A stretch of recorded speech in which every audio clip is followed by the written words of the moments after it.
Bad Dudes, or Bad Dudes vs. Dragon Ninja. Either way, you know what rocks about this game? The storyline. No bullshit, straight to the point.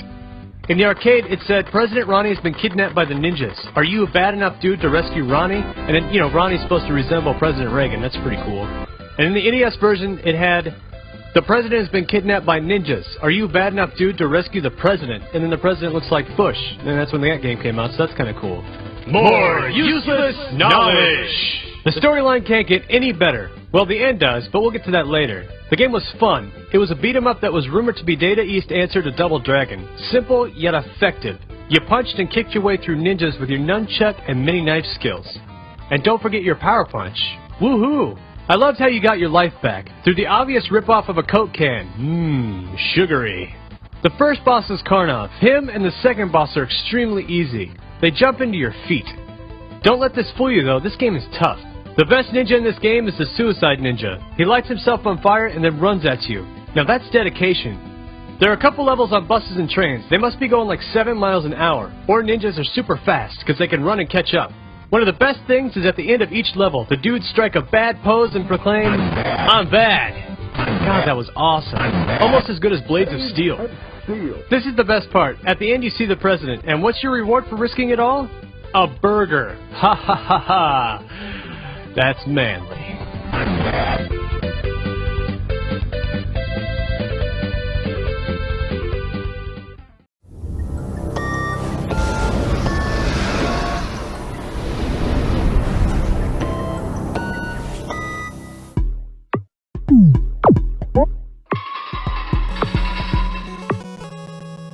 No matter where 3 ranks on your list of Mega Man games, it was definitely a turning point in the series.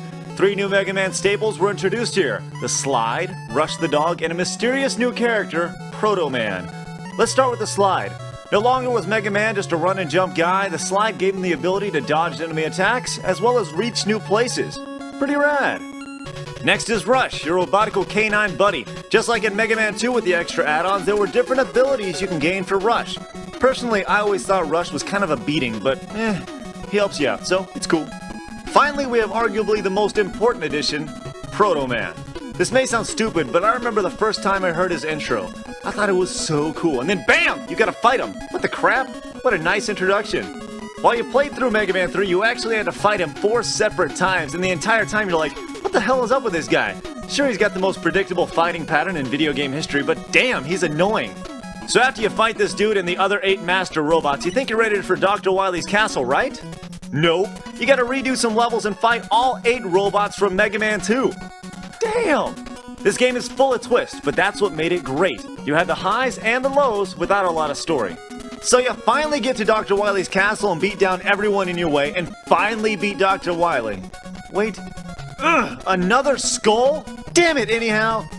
Alright, so you finally defeat the real Dr. Wily with what might be the worst and most useless power-up in video game history, the top spin. And out of nowhere, that bastard Proto Man comes and saves you. The drama. Yet another twist. Turns out Proto Man is actually your brother and he sacrificed himself for you. What a guy. But now he lives in the clouds. Until Capcom needs him for the next game.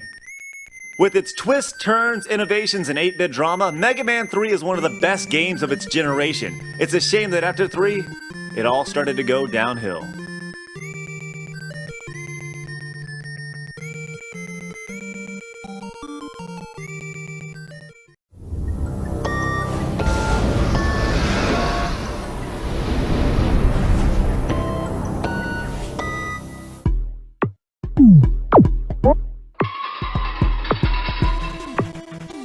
This is the point in the Mega Man series where I think Capcom started losing gamers. After a crazy successful first 3 games, by number 4 it was pretty obvious what you're gonna get in a Mega Man game. So the folks at Capcom tried to breathe some life into the series by adding a few new things. And while the Mega Buster is a staple and cool and all, the rest of the stuff is just kind of a beating. Like, Flip Top.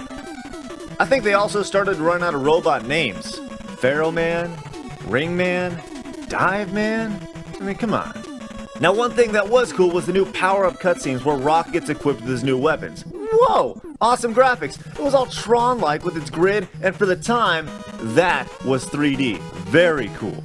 One of the big draws for Mega Man 4 was actually that the main bad guy was not Dr. Wily. It was a new Russian scientist named Dr. Kasok. It seemed totally legit at the time. I mean, keep in mind, there was no internet when this game came out, so instead of Googling a walkthrough or an FAQ, you actually had to play the game to figure out what the hell was going on for yourself. Now, what did you find out? Well, Dr. Wily was behind it the entire time. Of course. Alright, so you make it through the castle, beat the bad guys, blah blah blah blah blah, beat Dr. Wily, and then you see what I think really pissed off gamers about Mega Man 4. The ending. Oh, I'm sorry, please don't kill me. Yoink! Out the door that he's right next to, and that's it! It's like the game wasn't over, and Capcom's just laughing. Ha ha ha ha ha, Mega Man 5's coming, suckers! Give me your $60. While the ending is just stupid and crazy disappointing, Mega Man 4 is actually not that bad. But it was getting stale. Fast.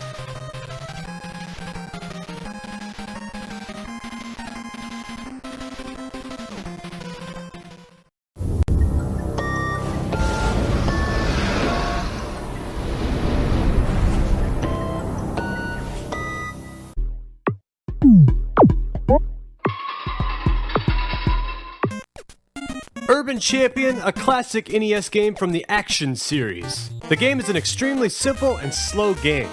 I love the description though. Don't let the big bad bully of the neighborhood push you around. Fight for your right to walk the street. There's no real storyline, so my guess is that you're two pimps fighting for good places for your hoes. Anyway, the goal is to punch high or low to knock the other pimp across storefronts and even across alleys until one of you falls into a manhole. That street must suck. There's an old lady throwing pots at you and the cops come by every few minutes. The cop drive-by is pretty funny. They tried to give the fighters an innocent look and you had to start back from the corners you were originally in. When you're victorious, somebody falls down a manhole and the old woman throws confetti, thus saving the world. Don't waste your $5 on this virtual console game unless it shaped your childhood in some boring, violent way and you made up your own storyline. And kids, remember, if someone makes fun of you, punch them until they fall down a manhole.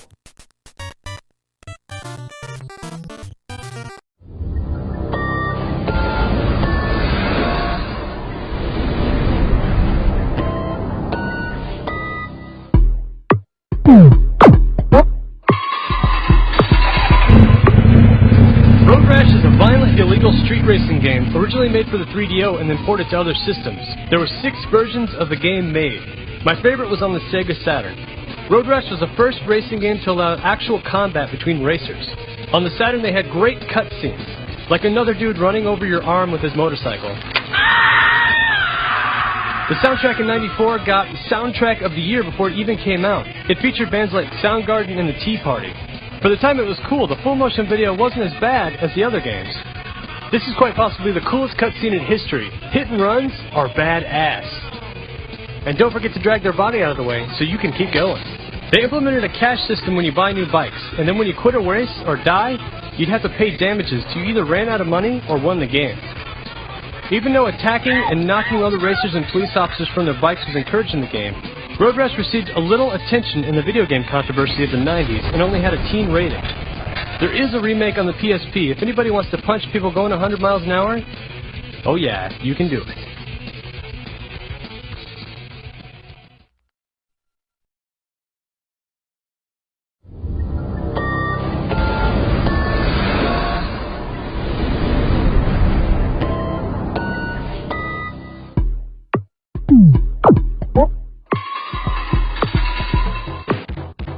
There are games out there that carry a certain lore about them. 1941 is one of them. Heralded for its time, it was the overhead shooter. Obviously, the game is set in 1941, but after that, the 40s references all go out the window. Everything in this game is futuristic. Guns, planes, towns, the whole shebang. And even though the game was a hit, I think if they would have named it 2041, it probably would have done even better. Going into my theory that people dig futuristic stuff. So as you can see, there's not a whole lot that goes into the game. If you see it, you shoot it. Real easy.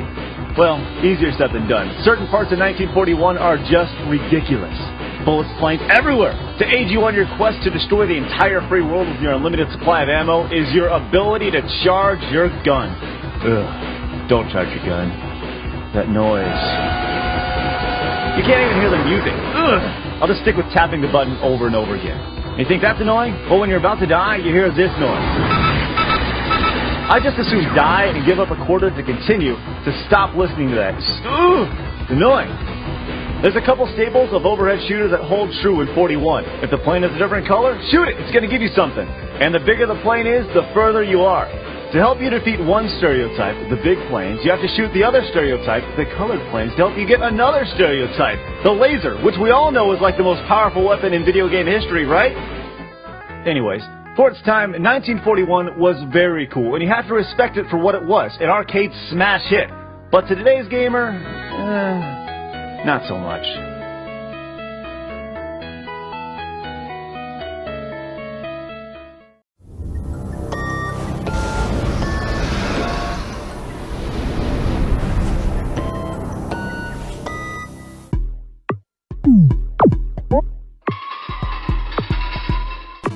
Excite Bike, oh hell yes. This game rocked my face off. A simple yet kick-ass racing game for the NES. My only complaint? No multiplayer. If it had multiplayer, it would have been the greatest. It was so cool. You could race against time. You could also race against the computer. The only difference in placing first or not was still time, but it was fun to see how many people you can knock off by cutting them off. You can perform a wheelie and even use boost, but if you do either one too long, your bike tumbles or overheats. What's pretty ridiculous, if you tumble at the top of the hill, you can just keep tumbling for an extended amount of time. God, I hated that. When you do fall, everyone knows to tap your button super fast so you can get to your bike quicker. Here's one of the coolest parts of the game. You can make your own levels. Yeah, that's right. An NES game with a level maker. You can make it as crazy or stupid as you want and race against the computer. It was totally awesome when it came out. When you finish a level, even if you get last, the music, the flashing crowd, and the trophies at the top of the page make you feel like a winner every time. Way to go, Miyamoto. Way to go, Nintendo.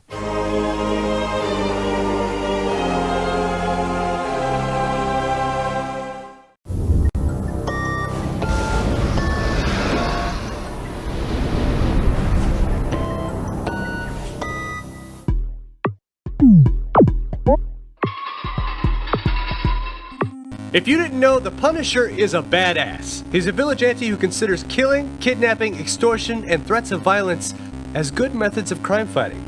Oh yeah! That's what I was thinking when I bought this NES game. Man, was I let down.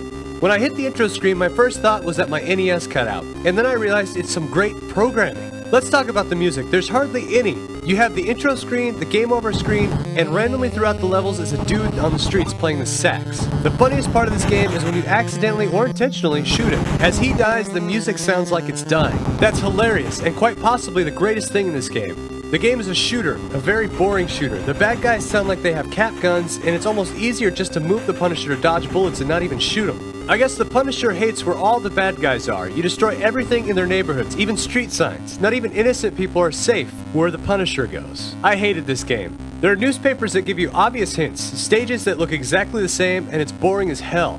Why couldn't they make this game more like the arcade? It's an embarrassment to the Punisher.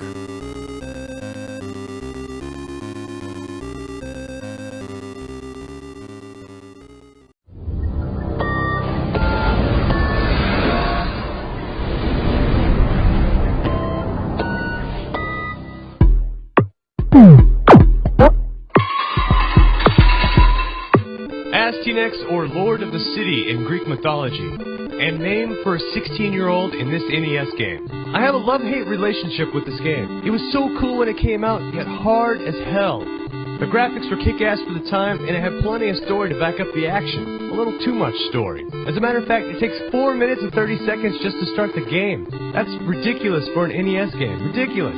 So you're Astynex and you're a 16-year-old trying to save a mystical world, Remulia, having been sent there by a fairy named Cutie. Good strong names in this game. You're trying to save Princess Rosebud from the evil wizard Blackhorn and his monsters. It's a real straightforward game. You're a dude with an axe and some magic power. The magic power is lightning, freeze, and fireballs. I don't think anybody's ever beaten this game without cheating. It's so hard they actually built in Game Genie codes into the game. There's a code that makes you invincible at everything. If you beat this game without cheating, I salute you.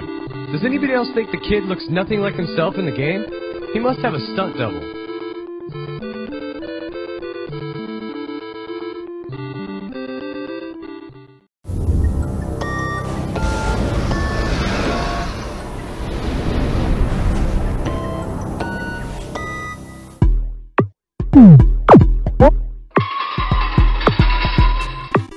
Mickey Mousecapade, a story about everyone's favorite cartoon mouse trying to save that psychedelic hippie, Alice from Alice in Wonderland. Released in 1988, the box for this game said it was state-of-the-art and high resolution. Even for 1988, this was not high resolution. Now on top of Mickey, you also had Minnie to tag along. Big deal, right? Well, it actually was pretty cool. Minnie couldn't get hurt, so this is where the whole strategy came in. Instead of getting your ass kicked while trying to take out this witch, just park Minnie up there and enjoy the incredible easiness of the boss. You gotta be smart. As easy as that may seem, Mickey Mousecapade is actually pretty tough. Well, more so frustrating, because of the same Chica that just helped you out. So you've got Minnie, and she's gonna follow you around everywhere, and this is where the whole thing becomes an absolute beating. For some reason, she's gotta be lined up just right to get the jumps. Damn it. There are also secrets all over the place. You get points, power-ups, but don't get greedy. Damn it! Now you gotta spend like 15 minutes trying to get Minnie back. No, I'm not kidding, like 15 minutes. You've got like a 1 in 4 chance every time you go into this room. No. No. Nope. Finally. My favorite boss is this guy, Peg Leg Pete. Not only because he has a peg leg, but he also shoots knives at you through his eyes, which I think makes him look much cooler. Seriously though, even if the whole Minnie follows you around and can cause more frustration than good thing, Mickey Mousecapade is actually pretty cool. And when you know what you're doing, you can actually roll through this game in about 30 minutes, so you definitely won't be getting it confused with Kingdom Hearts. But for its time, it was awesome.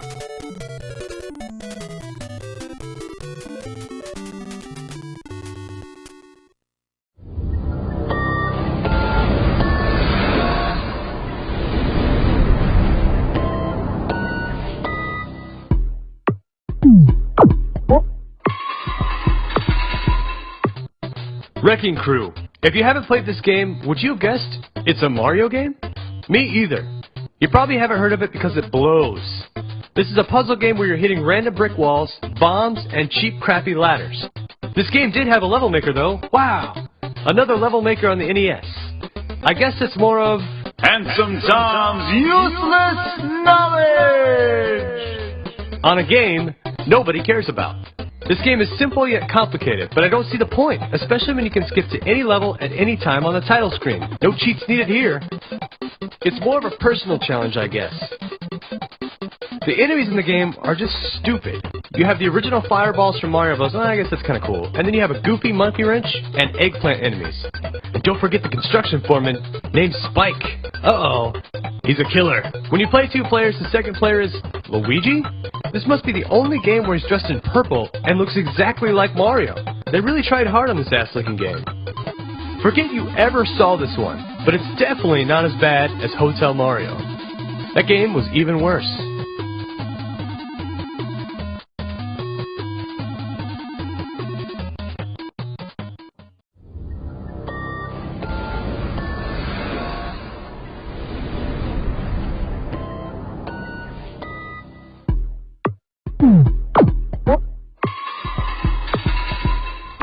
Apocalypse.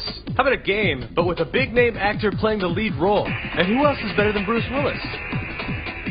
When people see this game, the first impression, what movie is this game after? Well, it isn't. It might play like a movie game, but it was never a movie. The game is about some guy who summons the 4 horsemen out of the apocalypse, and the only man that can stop him is Bruce Willis. Not the actor, but Bruce Willis is himself. This is not the Bruce Willis you know of playing John McClane in Die Hard, or Corbin Dallas in Fifth Element. It's Bruce Willis, the man. In the game, his name is Trey, but with the shameless cover of the game, it's Bruce Willis to me. The story is half-assed, and the cutscenes make me want to puke. They make absolutely no sense. The gameplay is kind of like Smash TV. At first, it seems like it could be an okay game with 9 different weapons and simple controls. But Bruce Willis can't save this game from being repetitive and boring. It also doesn't help when they have him saying stupid catchphrases and Duke Nukem rip-off phrases. Strap one on, it's time to jam! I also like that the President is the final boss and that the White House is in a volcano. The final boss is hard, he has multiple lives, and that leads us into the ending. I have no idea what happened. So do you win? Or was it a ploy to get the spirits into super badass Bruce Willis' body? Who knows? This was an interesting idea using a popular actor as video game character, but half-assed execution. If you're gonna use Bruce Willis, it better be the most badass game of all time.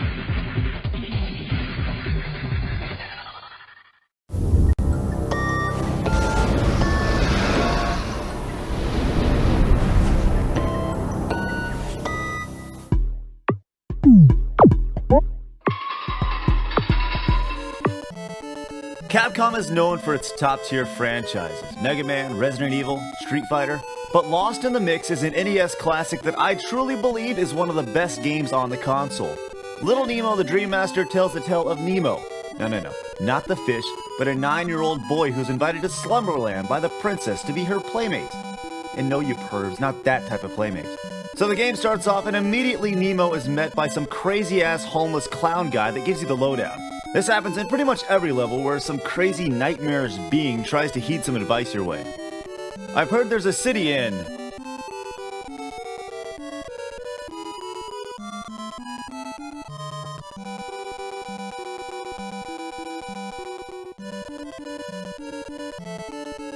the clouds. Well, thank you, green, scary Muppet Man. Alright, so what about the gameplay? This is where it gets good. Throughout the game, you're introduced to a number of different animals that will actually help you out along your way. All you have to do is use your candy to put them in a drug-induced sleep. And then bam! They're yours for the taking. Further proving my theory that animals like candy. He's eating a candy cane. Each animal has different skills. Some dig dirt, some climb walls, some help you fly, and some mysteriously have mallets to beat in walls with. Regardless, each of them add a cool element to the game that you didn't see a lot in games back then. Off the top of my head, I can't think of another NES game besides Mario 3 that allows you to swim, fly, and use power-ups. One last thing about Nemo, it's hard. But let's be honest, would you really have it any other way? Nothing says overlooked NES classic like hard, candy-induced cane beat-downs of dream animals. It's awesome.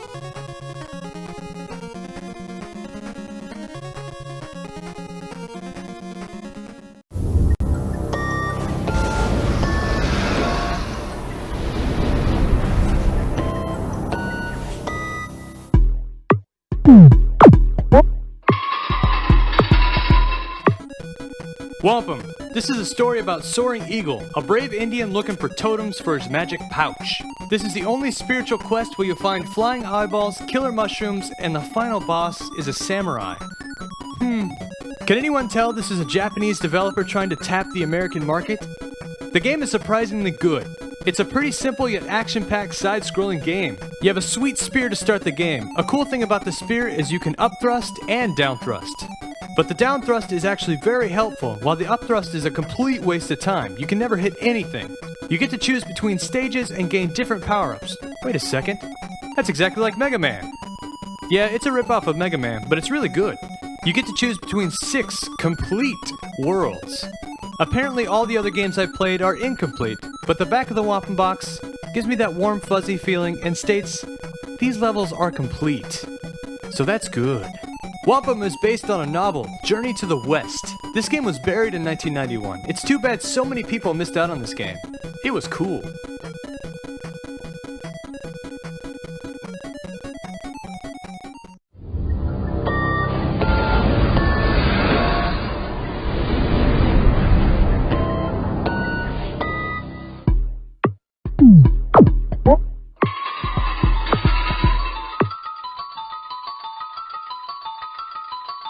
Marvel Superheroes War of the Gems. This side-scrolling superhero game is based on the comic series Infinity Gauntlet.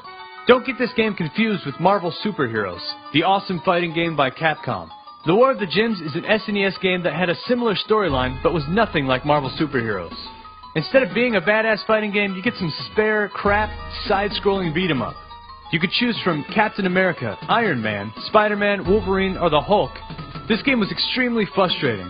It had predictable enemies you can't avoid, too many underwater levels that made the game slow as hell, and one hit from anything knocks your superhero on his ass. And look at this! Why did they make Spidey walk funny? Isn't he supposed to be cool? So lame. They can do better. When fighting level bosses, you can actually not be hit if you choose the right character. Wolverine versus Dr. Doom, for example. Because Wolverine is so short, he can't be touched. You also have 2 buttons, punch and kick. And if using A for jump and B for attack is too complicated for you, you can switch them. Oh yeah. If you were duped into buying this game because the box art makes the heroes look like they're going to destroy the world, I'm with you. This game makes me want to switch to DC and punch all 5 of the superheroes in the face. In the face!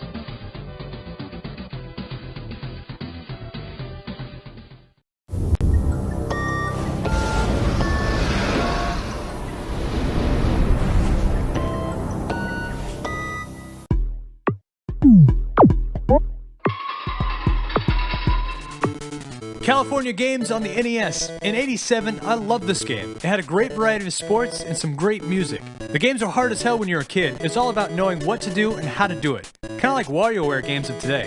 It had 8 players on 1 controller, which was awesome. There were 6 games to prove how badass you are, and it's all about score.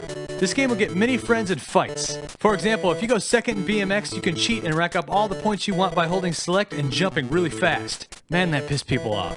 Most of the games are pretty cool. The half pipe is one of those games you have to know the timing. When you get it down, you can go forever and get all the skull points you can handle, but when you fall, your skateboard comes back and hits you in the face. Awesome. Footbag, aka hacky sack, is one of the easier games. You move your dude all around and keep the ball in the air.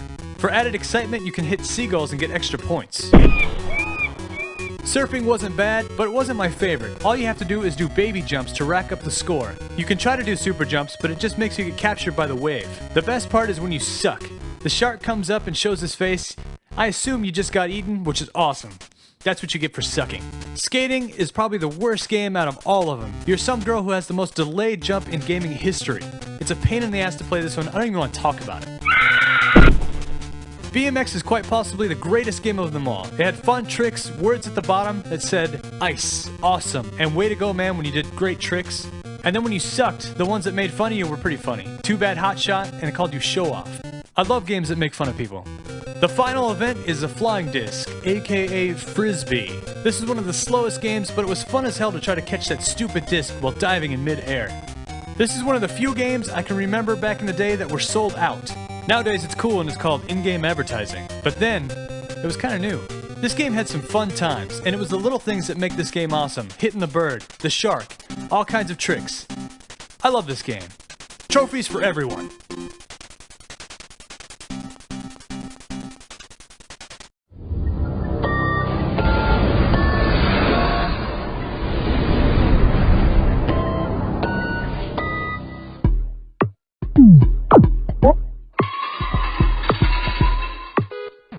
Balloon Fight. I like to think of this game as Nintendo's version of Joust. The game is simple. You fly around with 2 balloons and try to pop and kill the other enemies. If the enemy lands, the player must knock it off before it blows up another balloon, or it'll change to a different color. Oh no! Not a different color! If you lose one of your balloons, you move slower. That's kinda cool. And annoying. The game had some classic music and was a great multiplayer co-op game, but don't get too close to your friend, or you're gonna pop each other's balloons. This is also a great way to piss off your friend if you were mad at him. There were fun bonus stages. There's one where you try to pop the balloons, which, it's okay, it's not that great, but the best one I think is where you fly between the electricity and try to survive. But if you get too close, instant death. That's not the only instant death in this game. Sometimes the clouds will shoot lightning at you, and then every once in a while a mysterious fish pops out of the water and will take you down. This game was a great launch game when it came out. It doesn't seem like it has that much variety, but it's still fun. I like it.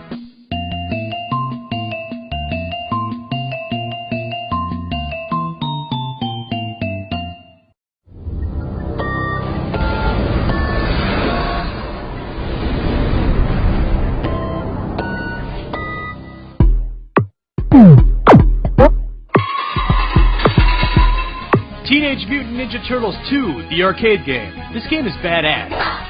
It brought the sweet arcade game to the NES. Although not as pretty as the arcade game, it's NES, damn it. With simple controls, tons of action, and your favorite villains to beat down, this game had it all in 1990. This NES game also had in-game advertising for Pizza Hut, as well as a coupon in the instruction book. Not only do you get a rocking game, but you also get discounts for pizza. The controls consisted of punch and kick, and also a special butt-kicking move when you use both at the same time. I also like the simple humor that was implemented in the game. The good old, who turned out the lights when you found on a manhole, and small things like Michelangelo falling on his butt in the opening scene. The moving and explosive environment was also fun. You had flying cones, moving cars, and exploding barrels. Those all just made this game sweet. The home versions also had extended levels, as well as 2 extra stages for your enjoyment. Also, at the end of the parking garage stage, instead of fighting both Bebop and Rocksteady like in the arcade, you must fight the fly form of Baxter Stockman. There is only one major complaint for this NES version of the game, and that's because there is no 4-player co-op. There should always be 4-player co-op in Turtles. This game is on Xbox Live Arcade, and it's worth every penny of the $5 that it costs. There are new features, and 2 to 4-player co-op. And for those of you who have a Wii, coming soon, there's going to be a port on the Virtual Console. Cowabunga.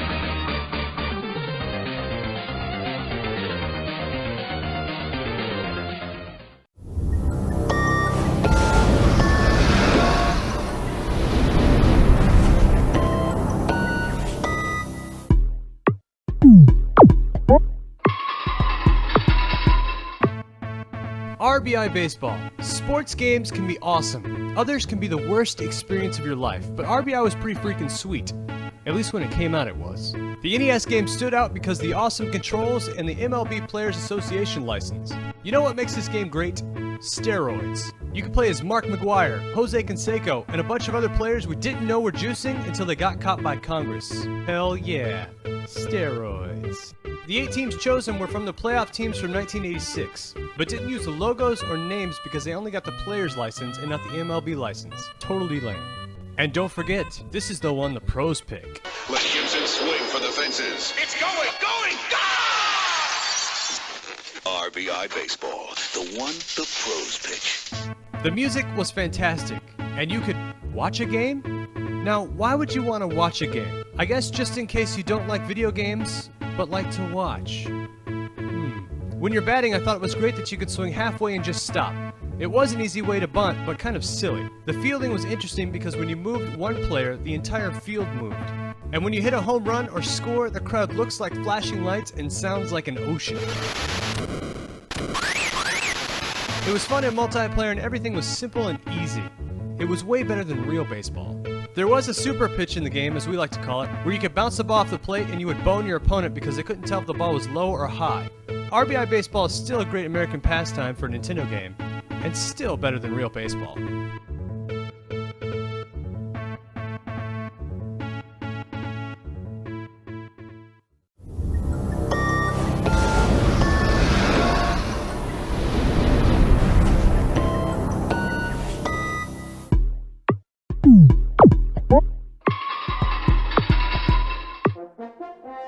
If you're gonna buy any game on the Virtual Console this side of Mario, this is it.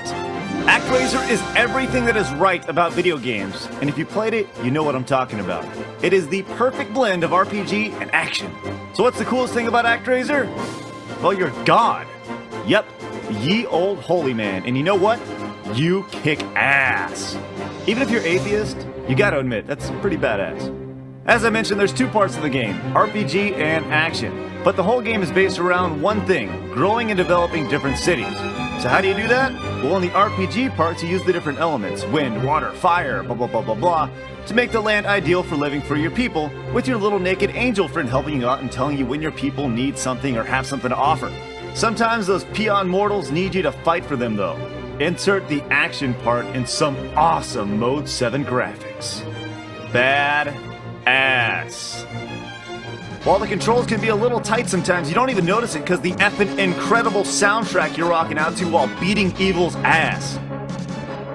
The soundtrack is just incredible, and I'm going to go on a limb and say it's probably one of the best of all time. Seriously, it's that good. Next time you're thinking about blowing your $8 on a movie, stop and think for a second. Use it on something you're going to get way more time and way more fun out of. ActRaiser.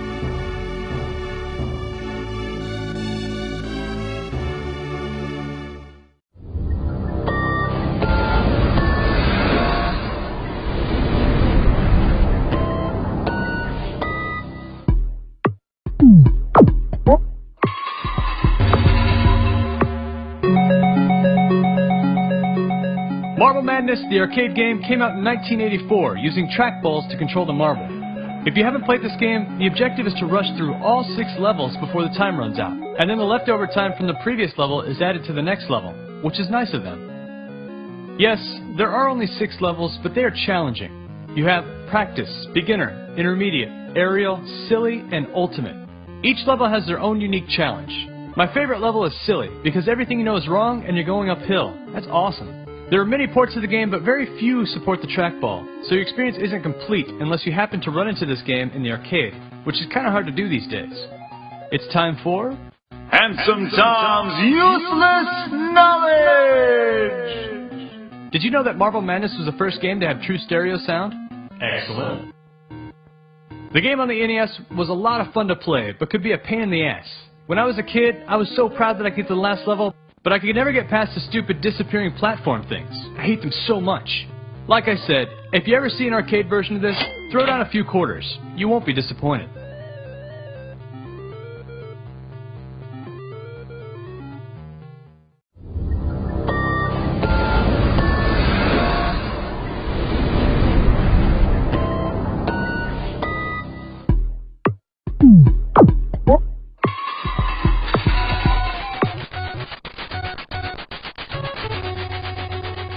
Akari Warriors is a 1986 arcade game by SNK. Akari literally means anger, so the Anger Warriors.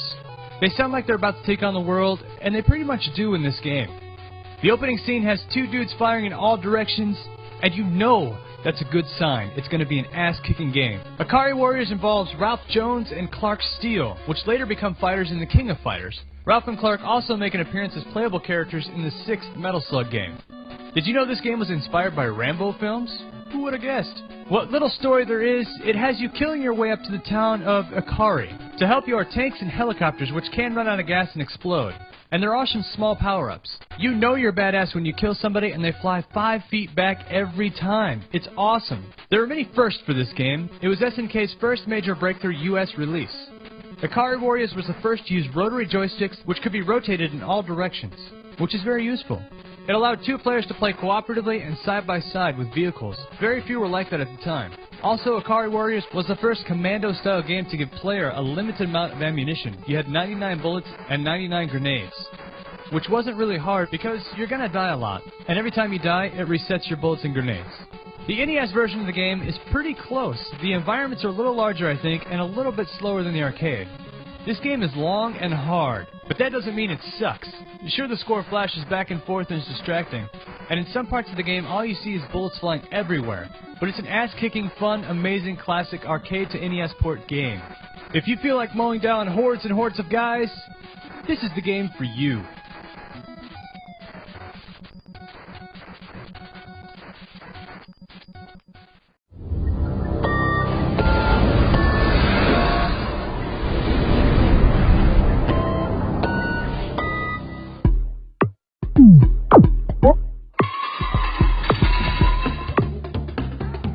I don't care what anybody says. Donkey Kong Country is greatness. No. I'm gonna go a step further and say Donkey Kong Country is a landmark title in gaming. Up until when DKC was released, graphics in games were pretty standard. But when we put our eyes on those giant, great graphical apes, we went absolutely bananas. Oh, man. This game pulled off everything Screwy the Monkey is trying to. It looked cool. The beautiful colors, fluent animation, and a soundtrack that absolutely maximized the Super Nintendo capabilities. So great, in fact, they released a CD. DK Jams. That's Jams with a Z. This is also the first time gamers were introduced to Diddy Kong, that little rascal. Now, one of the only things DKC was criticized for was its gameplay. I don't know, I guess some people thought it was too simple and not complicated enough. Even video game god Miyamoto pretty much said it sucked. Now, me personally, I never understood it because it's a platformer. I mean, you'd run, you jump, and you beat up things. You don't need it to be complicated. Either way, the game was popular. So popular it was actually included in one of the famous blockbuster video game tournaments with a special competition cartridge that had a 5-minute time limit and actually kept your score. If you have one of those competition cartridges laying around, shoot me an email, craig@ScrewAttack.com. Now, one of the funniest things about Donkey Kong Country wasn't actually in the game. It was how it was marketed. Every single Nintendo Power subscriber got one of these. A giant-ass VHS tape totally hyping DKC, hosted by this guy. Yeah! Yep. It was awesome. Can you imagine watching this as a kid? Hell yeah, I was going to buy the game. I want to spend another $60 on it after watching this propaganda. And you're really going to think that it's a game that's a generation ahead of its time. Yeah, brilliant. Now, whether you dug DKC for the graphics or sound, or simply thought it was a pile of poo wrapped in a pretty wrapper, it marked the return of a gaming icon, which has since been marketed and exploited and used for everything it's worth. But you know what? It was great to see him back. And he never looked better.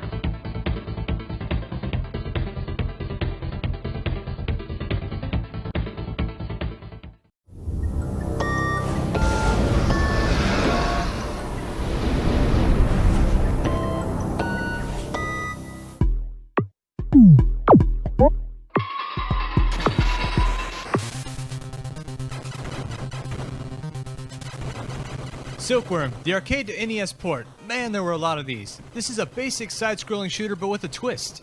You can fly in a helicopter or ride in a jeep. Ooh. I think the advantage is the helicopter, because you can move in all directions, and when you hold down B, you angle down and can shoot stuff on the ground. The jeep can fire backwards, and it can jump. That's pretty impressive in itself. When you're playing multiplayer, the first player is always the helicopter and the second player is the Jeep. Does anything I'm saying remind you of a silkworm? I just don't understand the name. Maybe it has to do with the silk Power Ranger suit that the driver of the Jeep and the pilot are wearing. When you're kicking ass, silk is the only way to go. Maybe not. Either way, it's a basic shooter with a weird name. The storyline is really generic. In the 1990s, scientists have completed the artificial brain MHC2.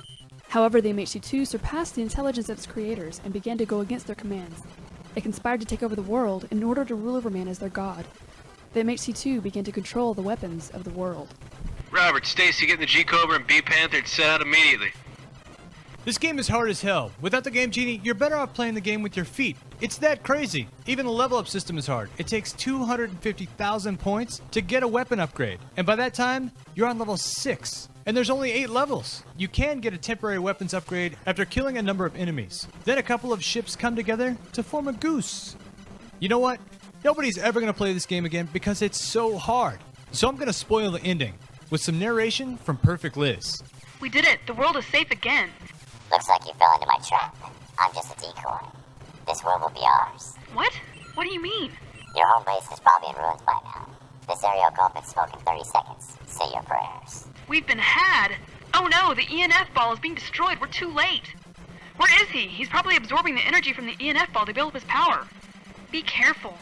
Does that make any sense? I don't think so. And the final boss, a giant purple thing. As usual, you save the world and get a good job from the Colonel.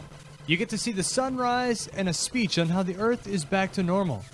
The end, or end, as you see here. That's it, a frozen end screen. You have to turn off your NES or hit the reset button to continue. I guess they figured you've suffered enough if you play through the whole game.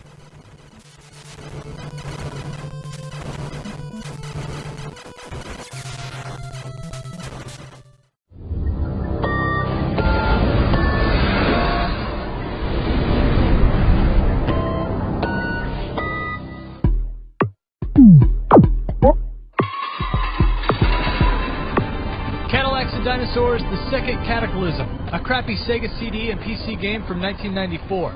Don't get this one confused with the Cadillacs and Dinosaurs the arcade game by Capcom. It's definitely not that cool. This is a 2-player co-op game. One person gets to drive and the other one gets to shoot. In some levels, you both get a piece of the action. Even on easy, this game is ridiculous. There are no checkpoints. Every time you crash, you go right back to the beginning. It's almost as bad as Sewer Shark. There's some good and bad things about it. Let's start with the good. The game is actually full screen, unlike other Sega CD titles. It also has some decent production value for the time. The greatest part is the startup screen. It says, not wearing seatbelts is not advisable. That's what I love about this game. You get to see all the ways you can die from not wearing your seatbelt. Yes. Oh yeah. Death by Dinosaur. Awesome. Let's go to the bad. First of all, the storyline is about anti-nuclear war in the future, with bad guys and dinosaurs all over the place. But this says that nuclear war isn't all bad. Heck, it brought dinosaurs back. The worst part of the game is the controls. You have no idea what you can and can't hit. You might miss a rock one time and be fine. The next time, that same rock will kill you because you aren't wearing your seatbelt. Even with high production value, without decent gameplay, this game is easily forgotten. Out of the car, Slitherbreath. Phew, that was only a nightmare.